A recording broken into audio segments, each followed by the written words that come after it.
A história inicia-se no momento em que Gomes Freire de Andrade espera as conduções para transportar o armamento e reforços prometido pela Espanha,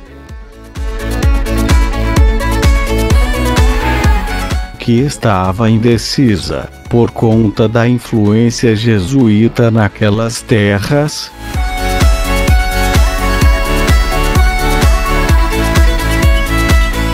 Mas manda o general Catânio averiguar a situação.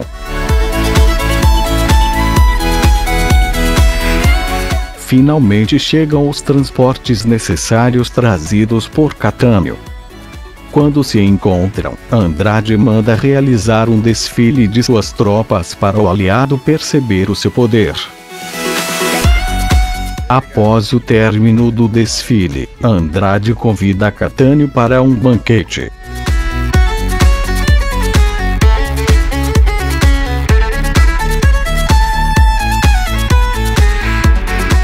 Durante o banquete, Matúzio elogia ao português com um canto sobre seu passado heróico e no qual prevê um futuro glorioso.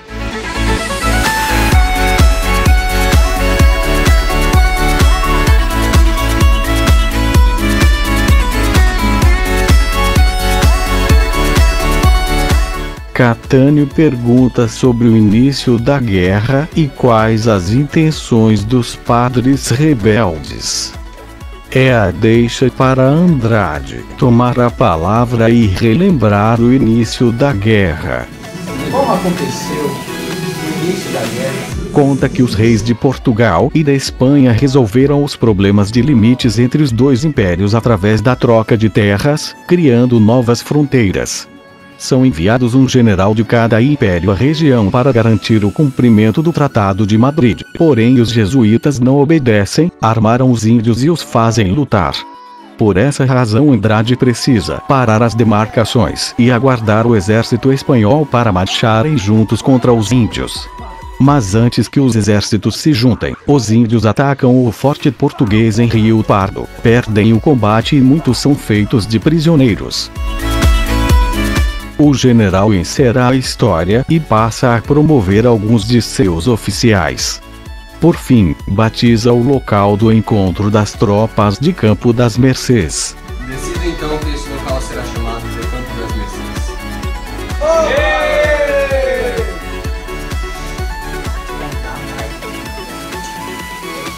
Desce outra!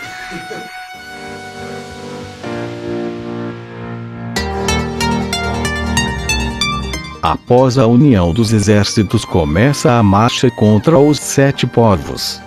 Neste momento vem, descendo para o acampamento dos exércitos europeus 2 índios, Cepé e Cacambo, que dialogam com Andrade.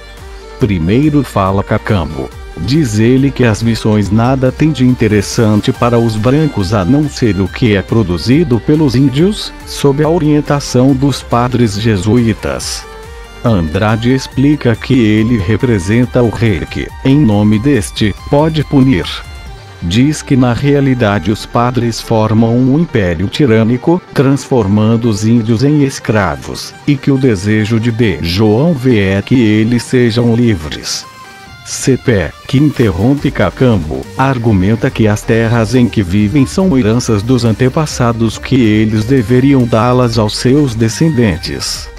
Cepé termina dizendo: quereis a guerra, e terás guerra.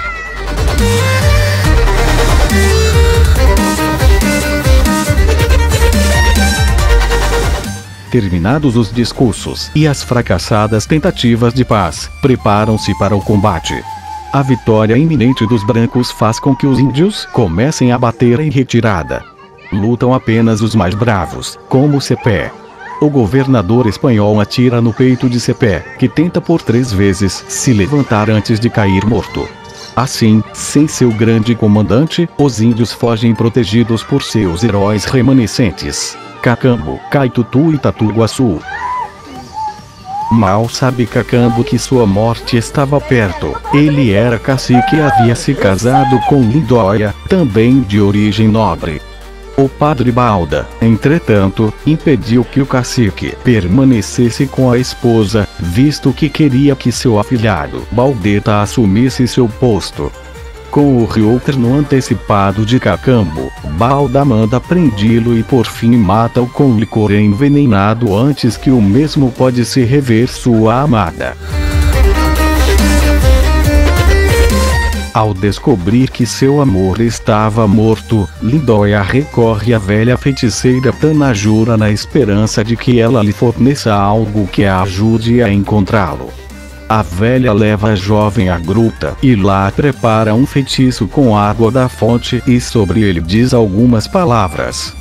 Porém, ao invés de ver o marido morto, Lindóia vê o terremoto de Lisboa, 1755, vê a seguir o Marquês do Pombal surgindo do céu e reconstruindo a cidade, reorganizando a armada e expulsando os jesuítas de Portugal.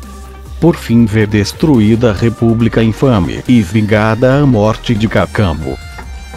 Lindóia continua desconsolada, pois não entende nada do que vê. Estava tudo indo de acordo com os planos de Balda, quando ele descobre que na véspera do casamento de seu afilhado Lindóia havia desaparecido e mandam procurá-la.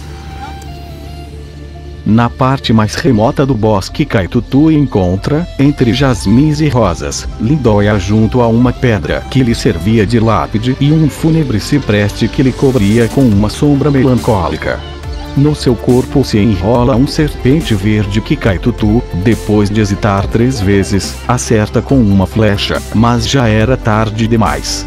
Ao tomar a irmã nos braços descobre os sinais do veneno. Ela já havia sido picada, e percebe o quanto era bela a morte no rosto de Lindóia.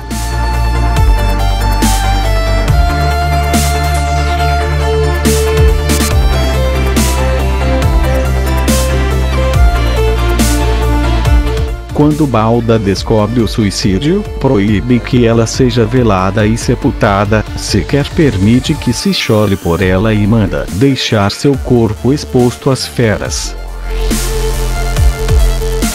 Ao receber a notícia da aproximação dos inimigos, Balda foge e manda queimar tudo, começando pela choupana de Tanajura, com ela dentro.